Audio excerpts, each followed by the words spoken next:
Simplemente yo le puse ese nombre porque es así, no es porque se me ocurrió a mí. La exigencia del diezmo es pecado, como lo hemos estado comprobando mediante dos dispensaciones diferentes. La dispensación de la promesa, que es allí donde se ve por primera vez el tema del diezmo en Abraham y en Jacob, de una manera sin exigencia. Algo que uno dio del botín. Fíjense ustedes que Abraham dio diezmo del botín que él traía, pero no era el diezmo de su propio bolsillo.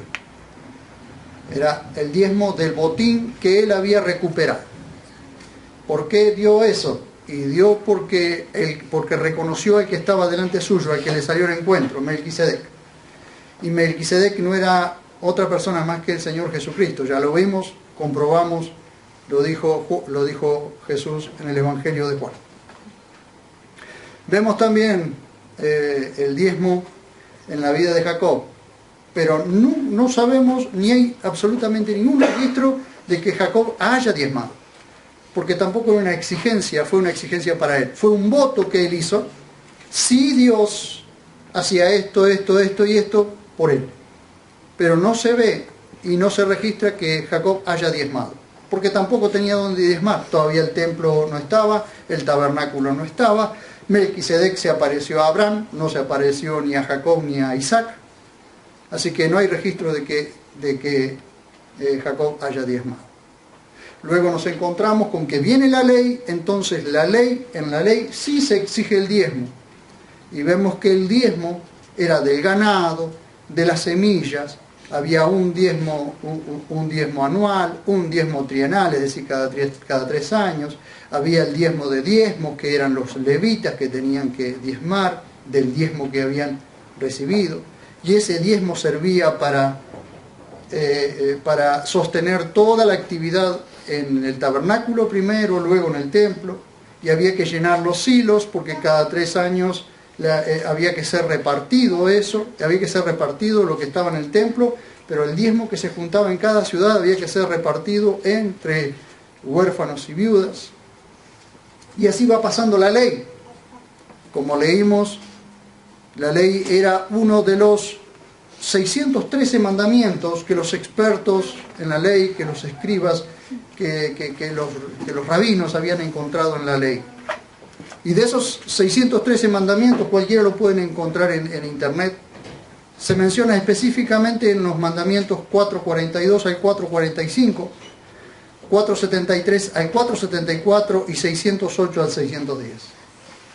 Específicamente se nombra el diezmo en esos mandamientos, de los 613 mandamientos que Dios le dio a Israel. Y eso fuimos recorriendo hasta el final de la ley, hasta el libro de Deuteronomio. Ahora bien, continúa esto, pero ya la ley está establecida para Israel, para los hijos de Israel ya está establecido el diezmo. La iglesia no existía en aquel tiempo, la iglesia solamente existía en el pensamiento de Dios, solamente existía en el pensamiento de Dios.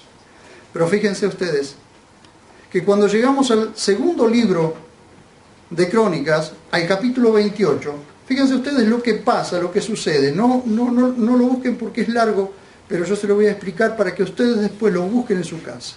Capítulo 28 de Crónicas, nos encontramos con que el rey Acaz hizo, entre otras perversidades, cerrar las puertas de la casa de Dios. Por tanto, quienes debían llevar los diezmos no podían llevarlo. ¿Por qué? Porque la casa de Dios había sido cerrada y había sido entregado todo a la idolatría. Fíjense ustedes que las puertas de la casa de Dios se abren nuevamente bajo el reinado de Ezequías, años después, en el capítulo 29, y la gente volvió a llevar los diezmos porque tenía dónde llevarlos, como lo dice la ley. Un rey cierra las puertas de la casa de Dios, años después su hijo abre las puertas de la casa de Dios. Y recién ahí Israel puede volver a llevar los diezmos. Seguimos por el antiguo pacto y seguimos con los hijos de Israel.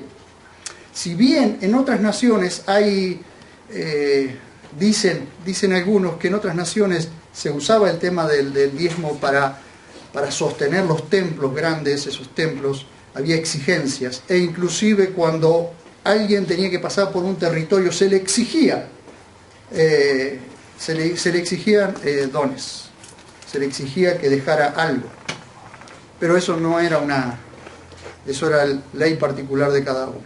Pero la ley que de alguna forma estaba establecida era solamente para los hijos de Israel.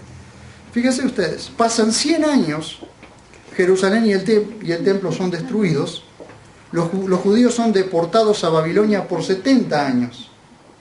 Están 70 años en Babilonia. No pueden diezmar porque no tienen templo y están en una nación que no es suya. ¿Estaba establecida la ley? Sí estaba establecida la ley. ¿Podían diezmar? No podían diezmar. ¿Por qué? Porque resulta que en el tiempo que ellos podían diezmar se robaban los diezmos, ¿sí? No los ponían, no los llevaban y abandonaban la casa de Dios y abandonaban el levita. Y entre otras cosas Dios castiga a la nación, entonces la lleva 70 años deportada a otra nación que no era la suya. Así que ahora, por más que quisieran diezmar, porque vieron cuando pasa esto, uno valora las cosas cuando las pierde. Esto pasa siempre. Valoramos las cosas y a las personas cuando las perdemos.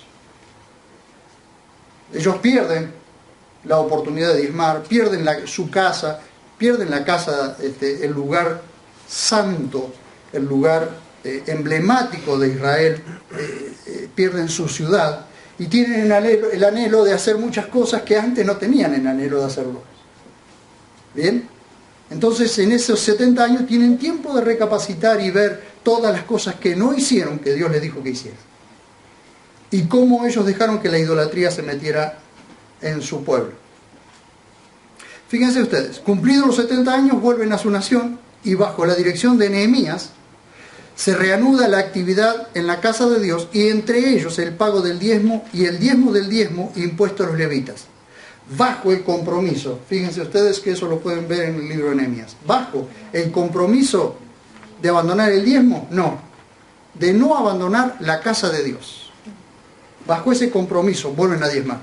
¿Para qué? Para que la casa de Dios, los levitas y aquellos que necesitaban comer tuviesen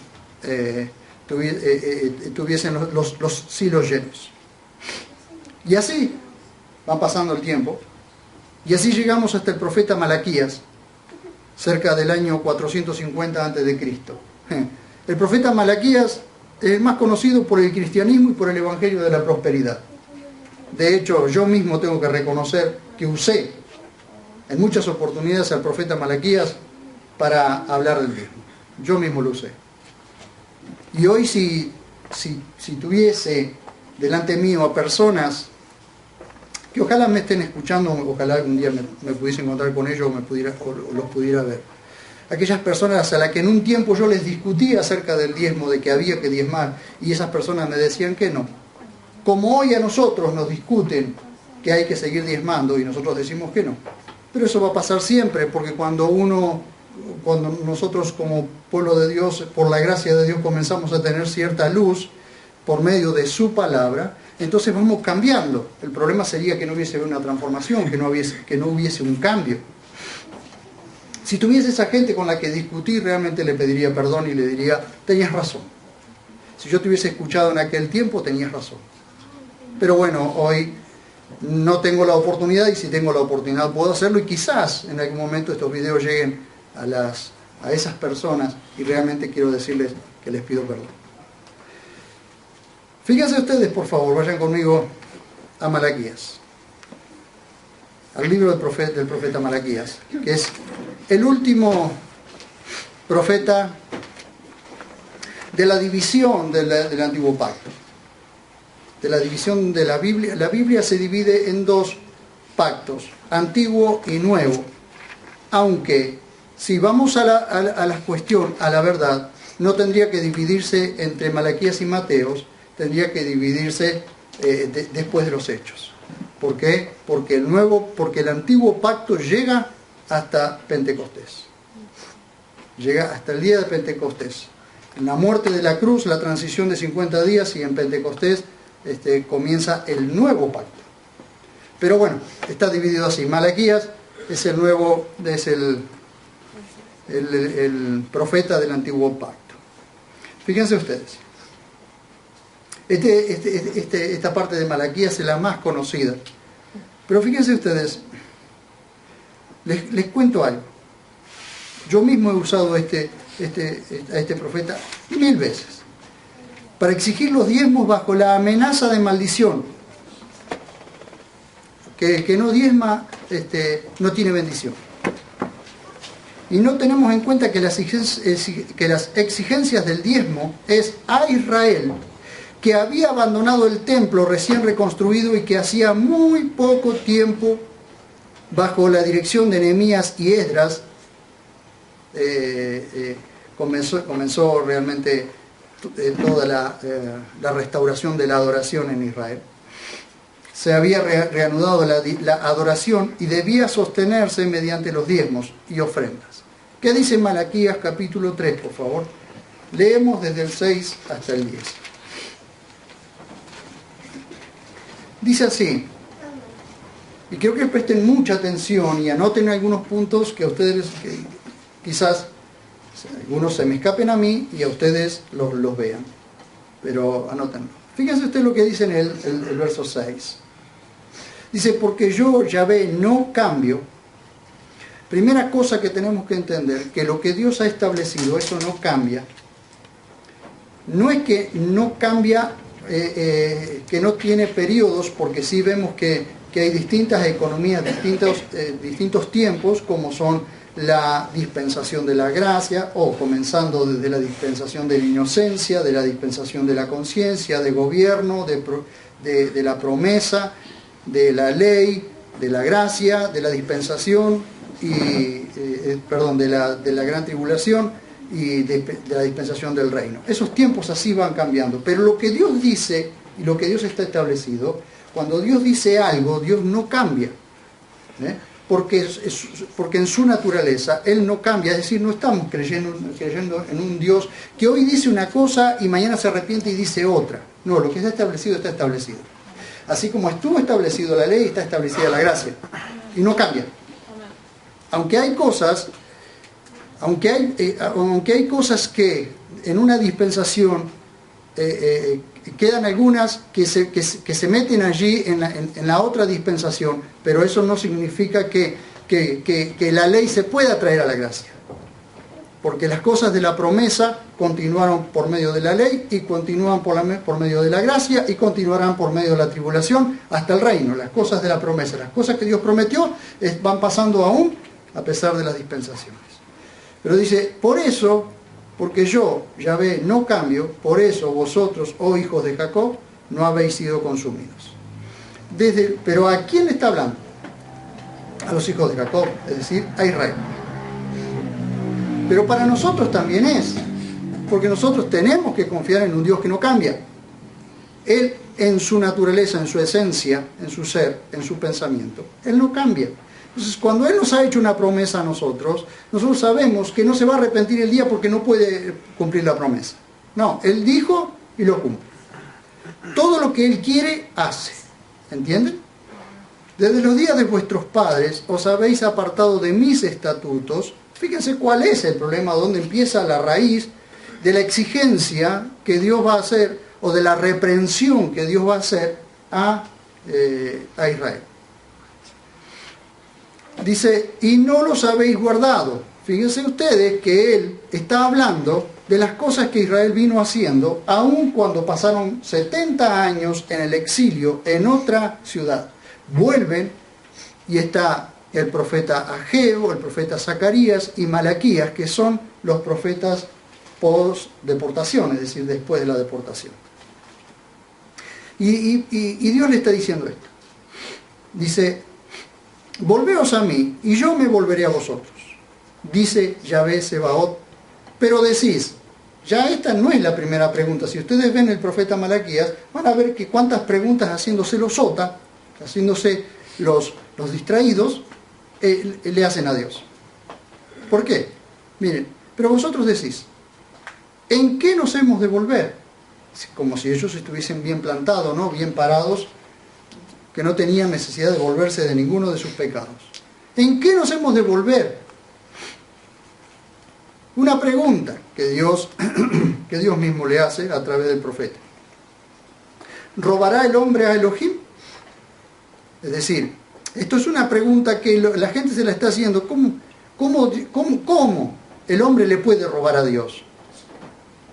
¿Cómo el hombre le puede robar a Dios? Entonces Dios le contesta, pero vosotros me habéis robado. Pues vosotros me habéis robado. A la flauta. ¿Y cómo hacemos para robarle a Dios? Como hace un hombre para robarle a Dios. Entonces le dice, pero decís, ¿en qué te hemos robado? Fíjense la forma de evadir, ¿no? ¿En qué te hemos robado? En los diezmos y en las ofrendas. Lo hemos usado y lo siguen usando, hermanos. Se sigue usando en la iglesia de hoy, entre todos los errores que se cometen.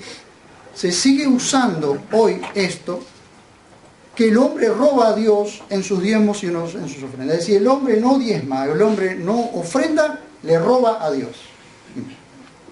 Pero veamos el contexto, hermanos, de todo esto. Es un reclamo con derecho legal que Dios está haciendo, porque hay una ley. Si no hubiera ley, Dios no reclamaría porque Dios no se contradice. Si Él no pone una ley, no puede luego exigir la ley. Entonces él había puesto la ley, entonces podía exigir que esa ley se cumpliera. Entonces dice, en los diezmos y ofrendas. Y acá entra otro de los problemas, porque aun cuando nosotros usáramos esto para obligar a la gente a diezmar, no podemos hacerlo bajo amenaza, bajo maldición. ¿Por qué? Porque la mayoría de las traducciones dice, maldito sois con maldición. ¿Por qué? Porque esta es una de las 22 enmiendas de los Soferim, de los escribas. Los escribas enmendaron junto con otro tanto, con otras 22, aunque hay más enmiendas, pero 22 son las que están registradas como oficiales. Enmiendan, en realidad el versículo dice, me habéis maldecido con maldición, porque vosotros, la nación toda, me estáis robando.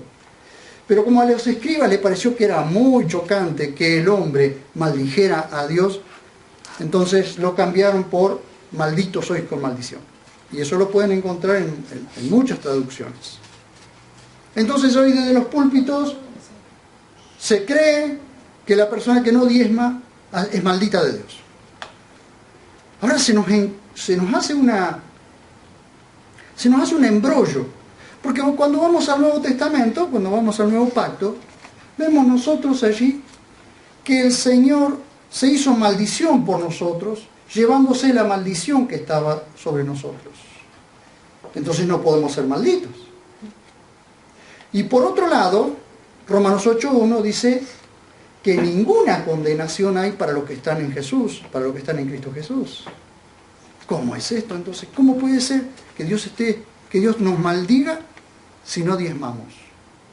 Pero por otro lado, cuando vamos a la gracia dice que somos benditos de Dios, que hemos sido bendecidos con toda bendición espiritual, que no hay ninguna condenación sobre nosotros, que no pesa ninguna condenación, porque Jesús fue condenado por nosotros, porque Jesús fue hecho maldición por nosotros. Entonces, acá hay algo que está mal. ¿Y qué es lo que está mal? Aparte de exigir el diezmo bajo maldición, está mal traducido. Hay un problema de enmienda. Podríamos decirlo como dice Jeremías 8:8, ¿sí? Que la pluma del escriba ha hecho mentirosa la ley. Por eso hoy tenemos el tiempo de la restauración del texto sagrado. Entonces tenemos que no es maldito sois con maldición, sino me habéis maldecido con maldición, porque vosotros, la nación toda, me estáis robando. Yo pregunto, ¿no? ¿Qué pueblo de los pueblos gentiles sabía algo de la ley? Si el libro de Efesios nos habla de que estábamos enajenados, alienados, estábamos lejos, no conocíamos ni de la ley, ni de las ordenanzas, ni de los templos, ni del templo, ni de nada, no conocíamos nada de lo que de toda la estructura religiosa judía, nada. Entonces, ¿cómo Dios puede hablarle a la iglesia eso? Pues yo me pregunto en esta noche si hay algún judío aquí. Porque la gran mayoría de la iglesia, de aquellos que pertenecemos a la iglesia, somos gentiles. Hay solamente un remanente judío llamado a pertenecer a la iglesia. Entonces dice, verso 10, traed todos los diezmos al alfolí y haya alimento en mi casa. Observen ustedes, ¿no? Y probadme luego en esto, dice Yahvé Sebaot, si no os abro la ventana de los cielos y derramo sobre vosotros bendición hasta que sobreabunde. Esto es una promesa dada a un pueblo detrás de la cruz, antes de la cruz. Es un pueblo que está mirando a la cruz en perspectiva, no en retrospectiva como lo vemos nosotros. Entonces cuando dice, trae todos los diezmos al alfolí y haya alimento en mi casa, imagínense que tengamos que hacer un silo acá, para que todos los alimentos, que la gente quiere traer alimentos, tráiganlo, nosotros los compartimos, no hay ningún problema. Pero ¿cuál era la maldición? ¿Por qué el pueblo estaba maldiciendo a Dios? ¿A través de qué el pueblo estaba maldiciendo a Dios? Y lo estaba maldiciendo porque habían descuidado la casa de Dios. Habían descuidado los levitas, habían descuidado los sacerdotes, habían descuidado los huérfanos, habían descuidado la viuda. Entonces la gente venía al silo, no encontraba nada y, ¿saben?, las maldiciones contra Dios que hacían. Entonces, me habéis maldecido con maldición. ¿Por qué? Porque la gente maldecía a Dios porque no encontraba comida. En donde debían encontrar comida si todo el pueblo traía los diezmos al alfolí. Es decir, el diezmo de los animales, el diezmo de las semillas, el diezmo de los árboles, todas las cosas que cada lugarteniente o cada terrateniente tenía que traer. Y esta exigencia no era para un hombre pobre, era para los que tenían haciendas, para los que tenían con qué diezmar, no para los que no tenían con qué diezmar. Y hoy se le exige erróneamente a que todos tienen que diezmar, aun cuando la persona no tiene ni para comer. Y si no diezma, está siendo maldecido por Dios. No tenés para comer es porque está siendo maldecido por Dios. Y una de las cosas que más duele, esto es como si cualquiera de nosotros, como si mi hermano le da un hermoso regalo, o mi hermana le da un hermoso regalo a Ángel, a nuestro hermano, y es el regalo que puede comprarle, el regalo más caro que puede comprarle, y Ángel lo mira y dice, no, pero esto le falta algo, es un chiste, pero estoy haciendo un ejemplo. No, pero a esto se le está faltando algo, le tengo que agregar algo a este regalo. La persona que lo regala se siente mal. Pues yo te lo regalé así, completo con lo que tenía. Y si vos me decís que le falta algo, que le vas a agregar algo, entonces no estás valorando, no estás entendiendo que es todo el regalo que yo te podía hacer. Que no necesitas agregarle nada porque es el regalo que yo te podía hacer, que yo quería hacer. La gracia, de una forma muy burda, para que se entienda, es más o menos así. Es como si a todo lo que Jesús hizo en la cruz del Calvario, cuando Él dijo, consumado está, hecho está todo, no hay nada que añadirle, le quisiéramos agregar algo más. Y eso es lamentablemente lo que el hombre quiere hacer siempre. Como que el hombre tiene que hacer algo más para añadirle a la gracia. Que la gracia hizo todo en nosotros. La ley dice, haz esto y vivirás, como lo dice en Gálatas. Pero la gracia te dice, vive y harás. ¿Qué es la gran diferencia? Una persona que está muerta no hace, no puede hacer nada por sí solo. Pero una persona que está viva sí hace. Por eso, el libro de los Efesios, y algún día cuando hablemos plenamente de la gracia lo vamos a ver, el libro de Efesios dice que por gracia somos salvos, o hemos sido salvados, por medio de la fe, y esto no de vosotros, porque ni la fe es nuestra. Y la gracia te dice que Dios ya ha preparado de antemano las obras para que andemos en ellas. O sea, que las obras ya están preparadas. Todo lo que tenemos que hacer es encontrar qué obra es la que yo tengo que hacer. Y no es una búsqueda al tanteo, es buscar a Dios, que es el que te coloca en las obras que tenés que hacer. ¿Sí? Esa es la gran diferencia.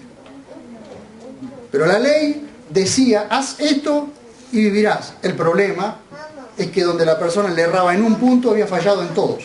Así que no vivía. Y Malaquías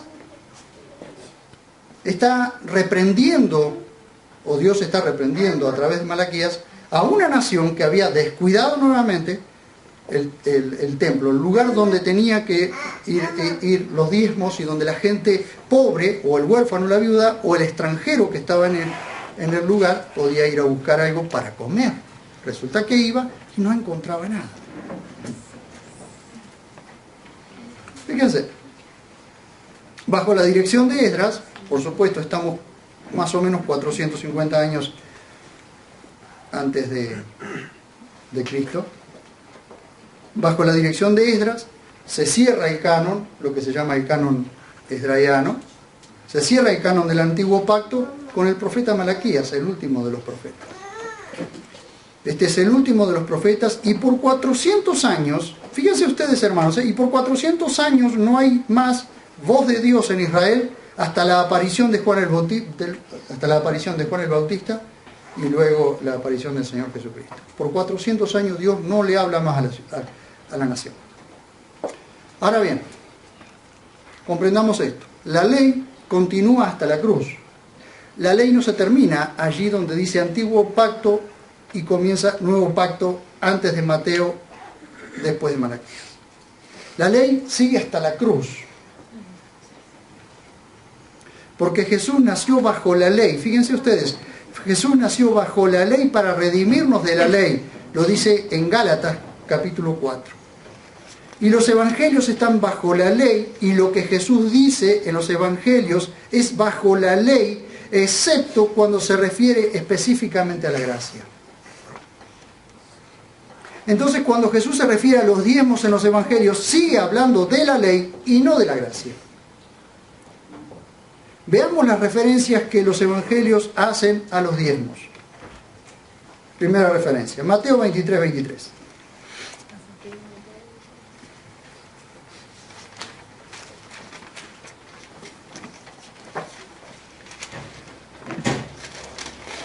Yo tengo que reconocer que yo mismo he discutido ciegamente a través de este pasaje. Yo mismo he discutido. Una vez dos jovencitos en otro lugar, dos jovencitos me querían hacer ver una palabra allí y yo no la veía.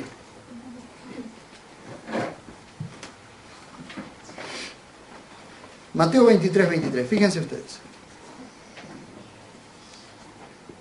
¿A quién les está hablando? Les está hablando a escribas y a fariseos.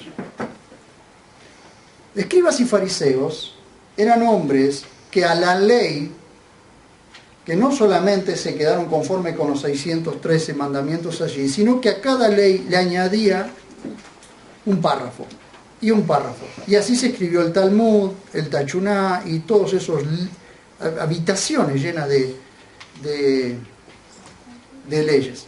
Porque luego termina la tradición oral teniendo más peso que el mandamiento escrito. Y hoy lo oral, la tradición oral, sigue teniendo más peso que la escritura. Por eso hoy, cuando ¿qué puedo decir? Un profeta, un apóstol, un pastor, qué sé yo, dice algo, se lo toma como que eso es wow, lo máximo. Y hay personas dentro del cristianismo que dicen muchas frases y nunca agarran la Biblia. O sacan textos de su contexto para un pretexto. Si soy áspero, sí soy áspero. A esta altura ya no me quiero callar más algunas cosas. Dice, hay de vosotros escribas y fariseos, hipócritas, le dice. Hipócritas, es decir, ustedes muestran una cara pero tienen otra. ¿Qué diezmáis? La menta, el eneldo y el comino. Yo me pregunto, cuando los que diezman, los que son obligados a diezmar, se aparecen con la menta, con el eneldo y el comino y se lo dan al pastor, ¿le gustará? Para que se haga un té, hermano. Pero dejasteis lo más importante de la ley. Ahora, ¿qué era lo más importante de la ley? La justicia, la misericordia y la fe. Ahora, por esta sola palabrita, esos dos jovencitos a los que yo les discutí en aquel tiempo, tengo que decirles que tenían razón. Esto era, esa sola palabrita, esto era necesario hacer sin dejar de hacer aquello. Era. Esa sola palabrita te dice un tiempo. Era. Tiempo pasado. A otro pueblo con otras exigencias. ¿Ven? Mateo 23:23 es un reproche que Jesús hace a los que debían guardar y luego enseñar la ley. Porque nuestro problema es cuando enseñamos a guardar la ley, pero nosotros no la guardamos. Si nosotros exigimos que las personas guarden la ley, tendremos que guardarla nosotros primero para poder enseñarla. Y todo aquel que exija el diezmo va a tener que circuncidarse, no va a tener que comer del nervio ciático de la vaca, no va a tener que guardar el sábado, va a tener que ir a Jerusalén a ofrendar. Hay 613 mandamientos, los podemos nombrar. Fíjense ustedes, es un reproche que Jesús hace a los que debían guardar y luego enseñar la ley. No exigirla sin antes practicarla. Y eso lo pueden ver en el 23, del 1 al 4, porque nosotros tenemos que ver el contexto de por qué Jesús está hablándole esto en 23:23. Pero Jesús, fíjense ustedes, el reproche con una dura sentencia sobre el liderazgo religioso, la misma reprensión hace en Lucas 11. Fíjense ustedes, 23, 1 al 4. Entonces Jesús habló a las multitudes y a sus discípulos, diciendo, en la cátedra de Moisés se sientan los escribas y los fariseos. Haced y guardad, pues, todo cuanto os digan, pero no hagáis conforme a sus obras. ¿Qué es lo que ellos hacían? Porque dicen y no hacen. Y atan pesadas cargas y las ponen sobre los hombros de los hombres, pero luego no las quieren mover ni con un dedo. Antes bien, hacen todas sus obras para ser vistos por los hombres, porque ensanchan sus filacterias y alargan los flecos, y así siguen y aman el primer reclinatorio. El capítulo 23 es una reprensión constante de Jesús a los escribas, a los fariseos, a los intérpretes de la ley. Y el capítulo 23 está antes del 24. Vaya novedad.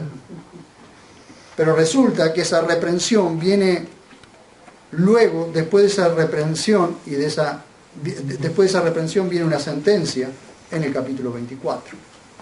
Hace Jesús primero la reprensión y después le hace la sentencia a Israel.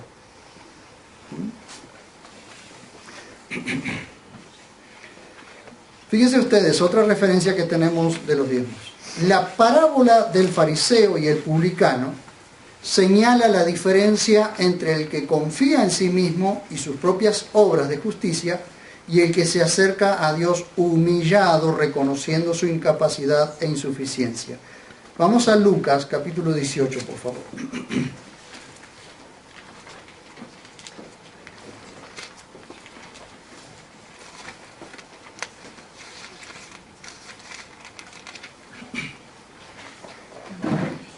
Observamos algo allí. El fariseo y el publicano.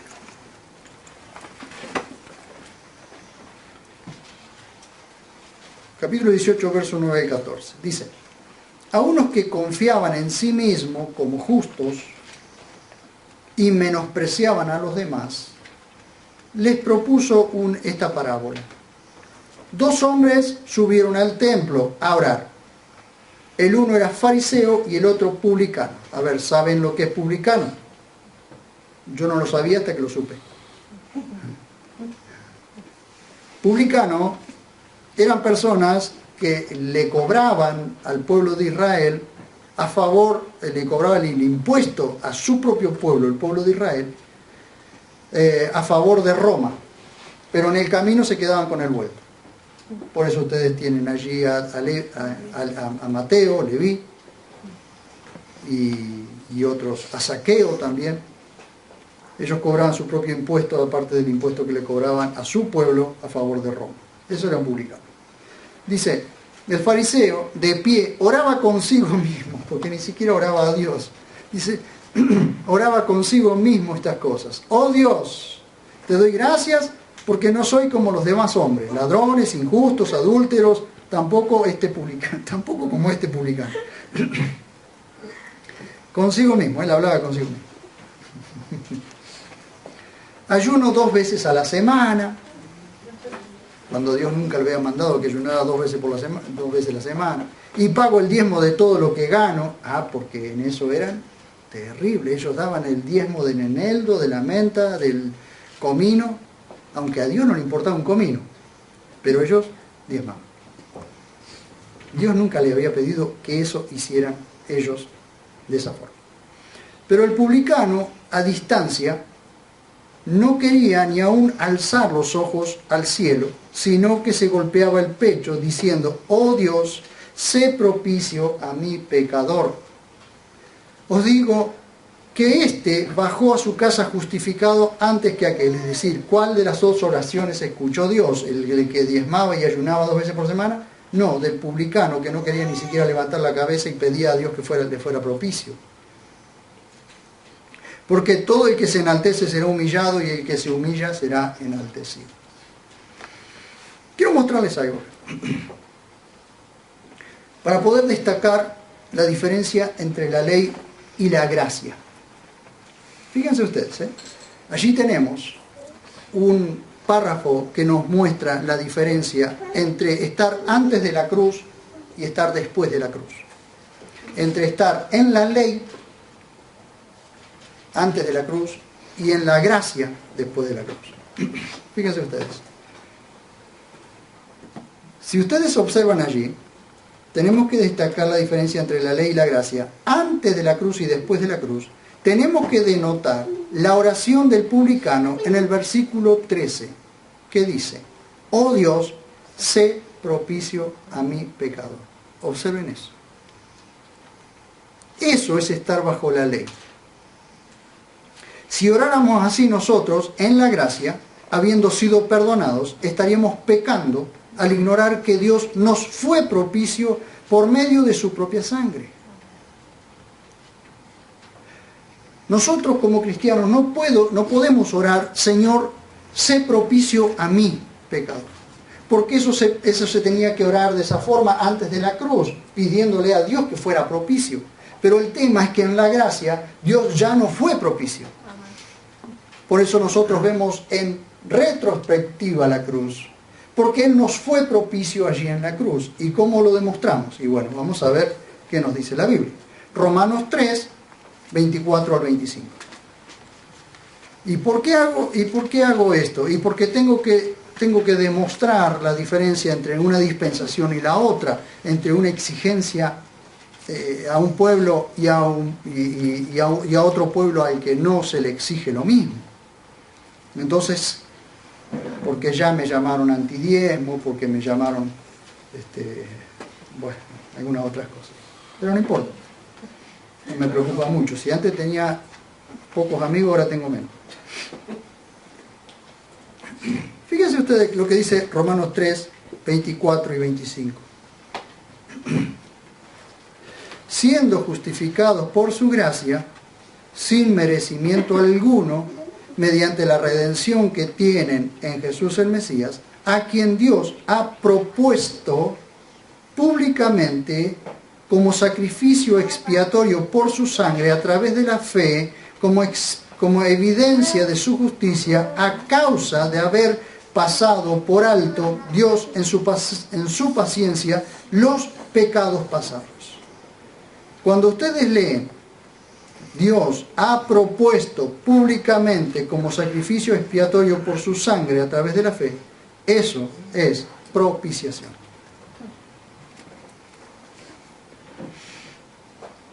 Primera de Juan, capítulo 2, por favor.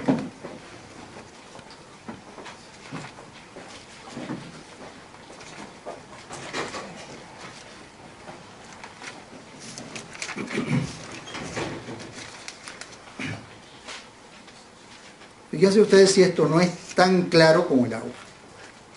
Como el agua clara, por supuesto. Primera de Juan 2, 1, 2. 1 y 2. Hijitos míos, estas cosas os escribo para que no pequéis, y si alguno peca, Paráclito, que es una palabra que encierra no solo consolador, sino fructificador, santificador y un montón de propuestas más, que es precisamente aquel que ocupó el lugar en Jesús, pero aquí está hablando de Jesús primero. Y si alguno peca, Paráclito o abogado, tenemos ante el Padre a Jesús el Mesías, el justo, el cual es también la propiciación por nuestros pecados. Y no solo por los nuestros, sino también por los de todo el mundo.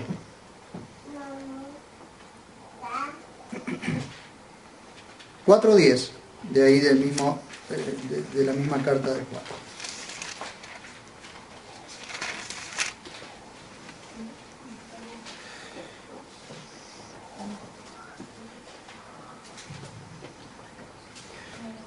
Verso 10, dice, en esto está el amor.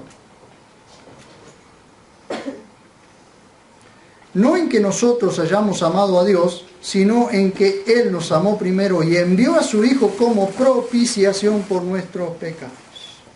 ¿Para qué fue puesto Jesús en la cruz? Para que fuera propicio a nosotros, es decir, para que Él diera su vida para que nosotros no tuviéramos que morir. Entonces es un sustituto, es un chivo expiatorio, es el que expió nuestros pecados. Entonces de esa forma Dios a través de Cristo nos fue propicio a nosotros.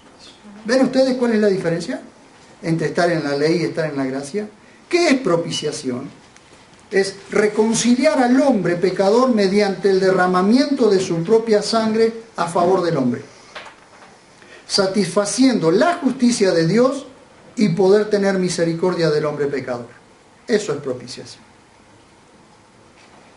Antes de la cruz el hombre oraba para que Dios le fuera propicio. Después de la cruz la iglesia ora porque Dios fue propicio. La ley sigue condenando a los que están bajo la ley, pero para los que estamos en la gracia, ninguna condenación hay. ¿Qué dice en el Salmo 142? David dice, haciendo varias cosas, entre otras, termina el Salmo 142 diciendo, y Dios me será propicio. ¿Por qué me será propicio? Porque está antes de la cruz.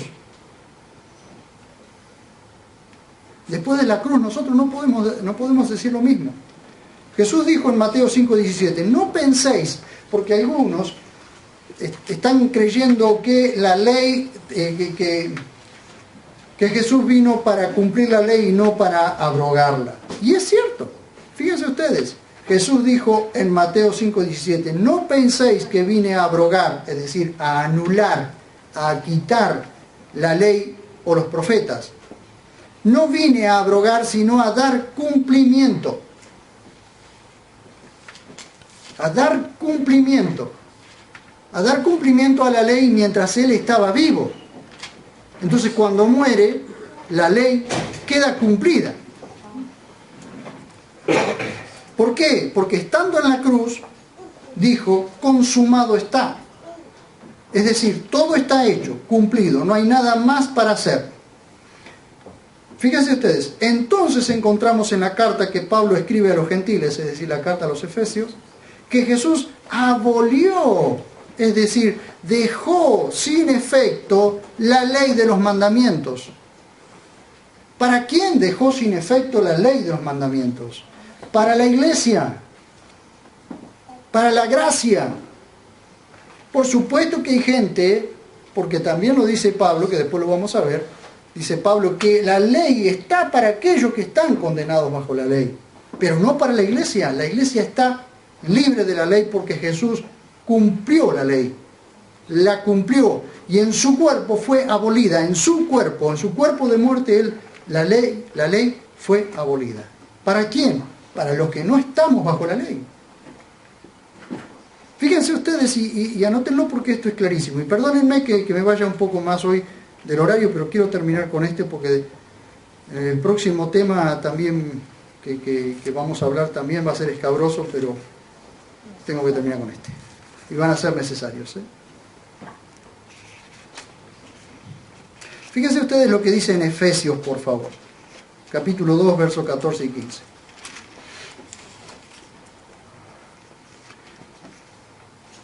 La carta a los Efesios es la mayor revelación que Pablo recibe acerca de la iglesia, de un grupo de gente completamente diferente, extraídos, llamados de judíos y gentiles.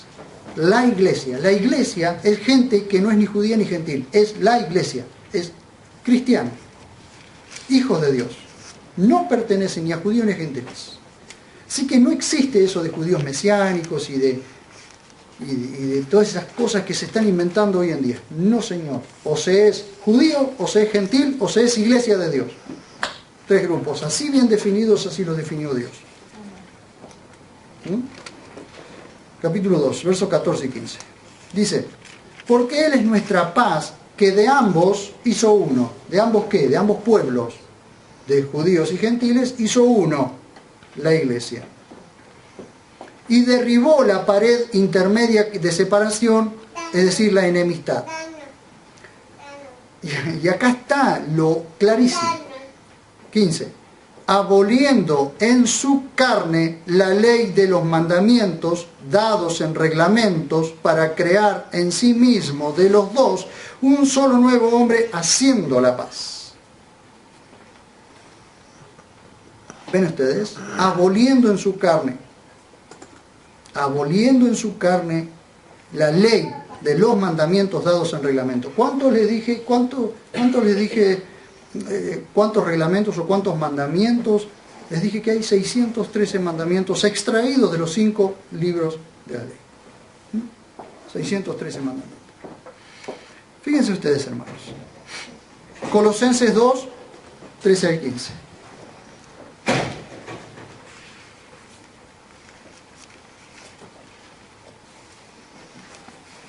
Dice,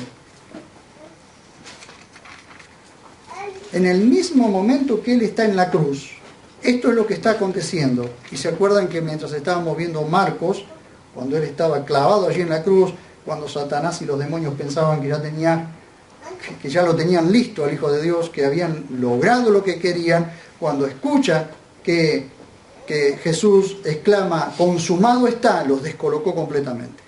Porque se fue, en su muerte fue el momento en que por la muerte estaba destruyendo, derribando, anulando todas las cosas que nos acusaban a nosotros. Fíjense ustedes.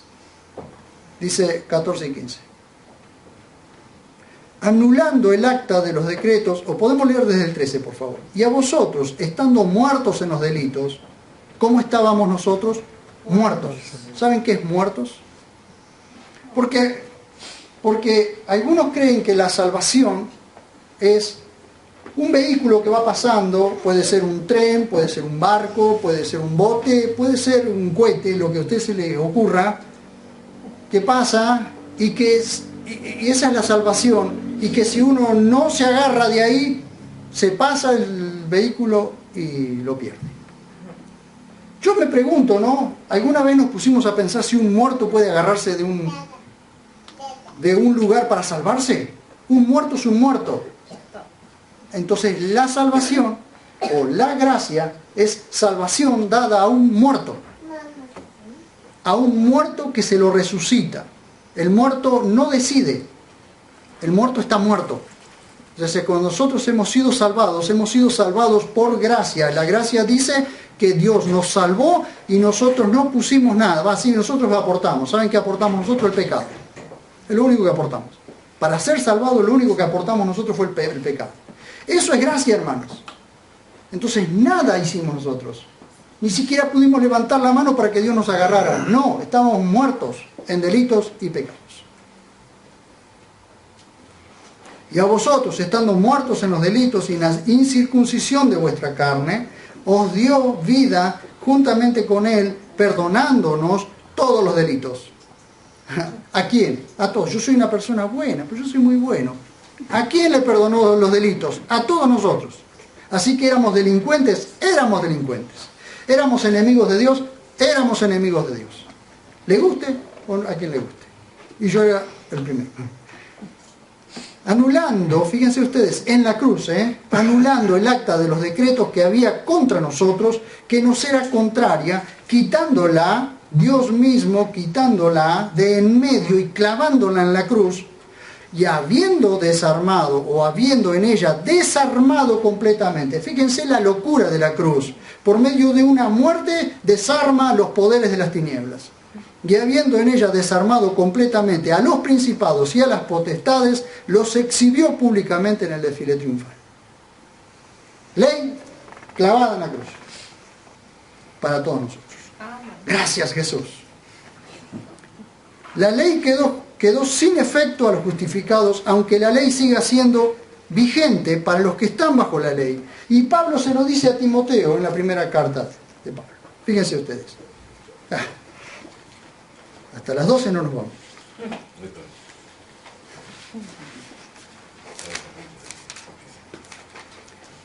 Pero tengan en cuenta esto. Primera Timoteo, capítulo 1, verso 8 al 11.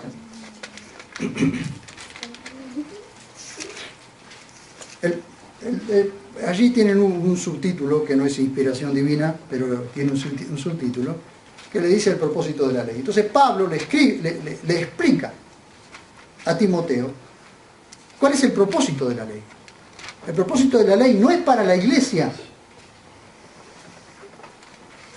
Si bien solamente hay 5 cosas que la pueden encontrar en el libro de los Hechos, capítulo 15 creo que es.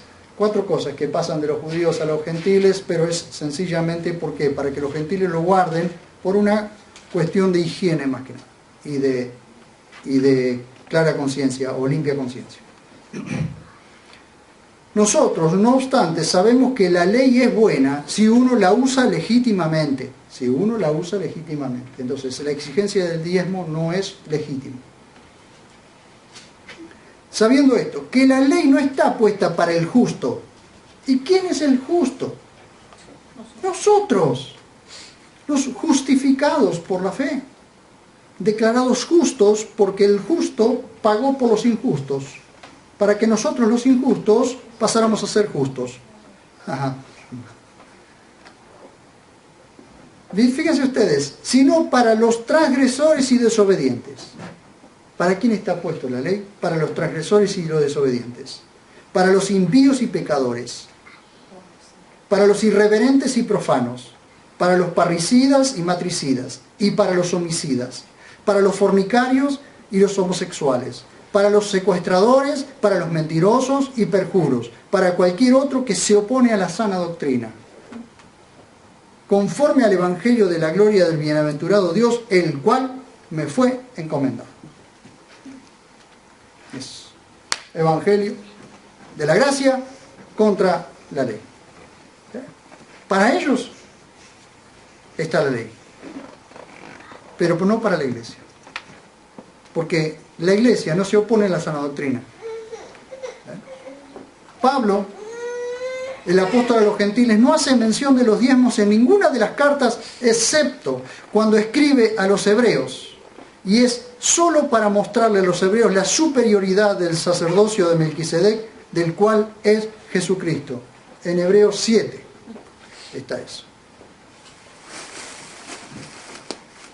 En la gracia no se hace mención del diezmo ni como exigencia, ni como reglamento, ni como medio para ser prósperos. A los únicos que el diezmo hace próspero es a los que lo reciben.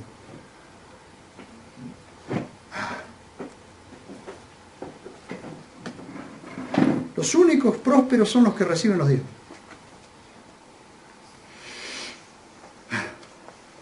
Los maestros judíos encontraron 613 mandamientos y preceptos. David los reduce a 11 principios en el Salmo 15. Isaías 33:6 lo reduce a 6 principios, pero Miqueas 6:8 lo condensa en apenas 3 peticiones de parte de Dios al hombre, y Pablo lo condensa aún más, convirtiéndolo en una advertencia. Primera de Corintios 11, 31 a 32. Es algo que leemos constantemente en la cena dominical. 31 y 32. Si pues nos examináramos a nosotros mismos, no seríamos juzgados, pero siendo juzgados somos disciplinados por el Señor para que no seamos condenados con el mundo. Hay una diferencia entre la ley y la gracia. Una enorme diferencia. Terminamos con lo que Pablo dice a los Gálatas, capítulo 3, versos 10 al 12, que es tomado del libro de Levítico, capítulo 18. Gálatas, capítulo 3. Quiero terminar con esto.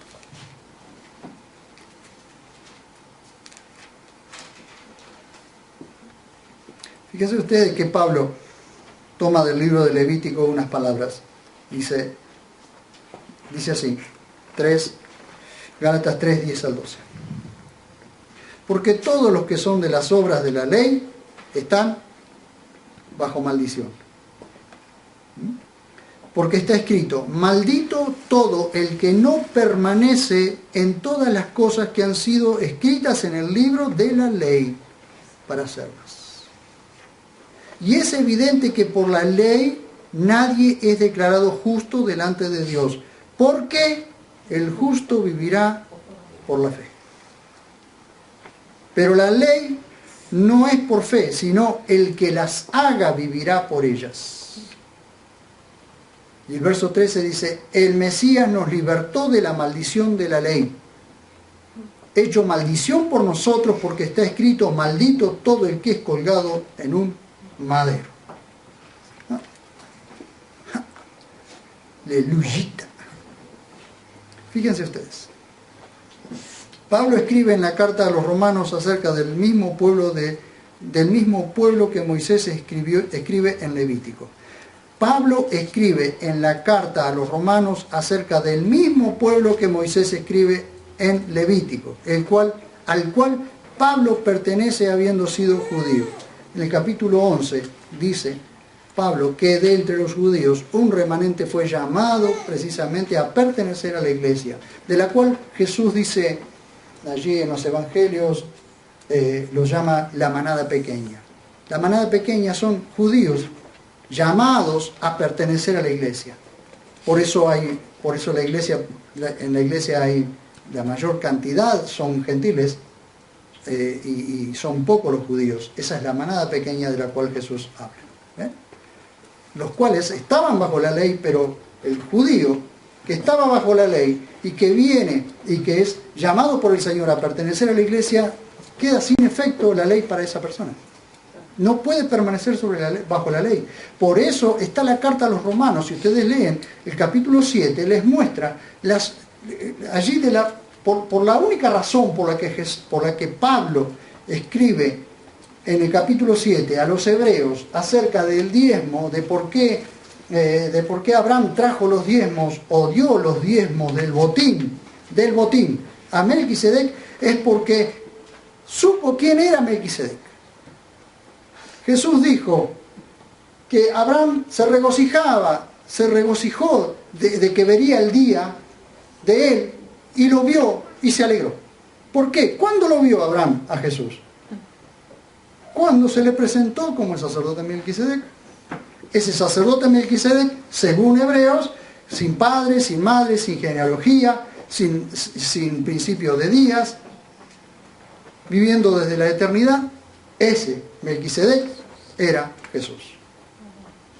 Por eso ese hombre, que dice la misma Biblia que no había hombre mayor sobre la tierra que Abraham, ese mismo hombre que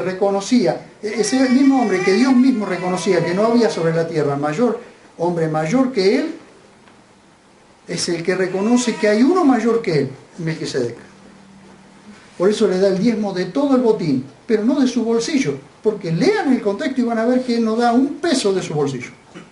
Da del botín que él recuperó de los 5 reyes que habían sido robados. Exigir o proponer el diezmo es pecado, tanto para el que lo exige y lo recibe, como para el que lo da. ¿Por qué? Fíjense ustedes, que ni aún Israel hoy diezma. ¿Y por qué no diezma? Porque no tiene dónde llevar los diezmos, porque en el año 70, en la destrucción bajo el general Tito, Vespasiano, el templo es destruido, Jerusalén es destruida, aunque no era la idea de los romanos que el templo fuese destruido, porque los romanos lo querían como reliquia, lo querían dejar como reliquia, como muestra, pero los enemigos realmente de los judíos prendieron fuego una ventana y se prendió fuego todo el templo y se destruyó. Pero no era la idea de los romanos destruir el templo. Pero en el año 70 el templo es destruido, los judíos no tienen en qué llevar. ¿A dónde llevar los diezmos? Entonces ni los judíos diezman hoy.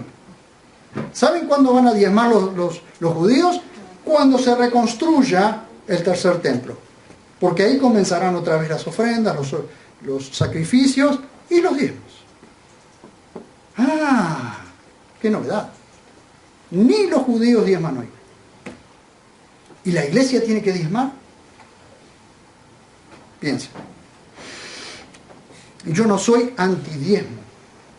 Soy un defensor de la gracia maravillosa que Dios nos ha dado, de esa gracia maravillosa que a un vil pecador como yo salva. Amén.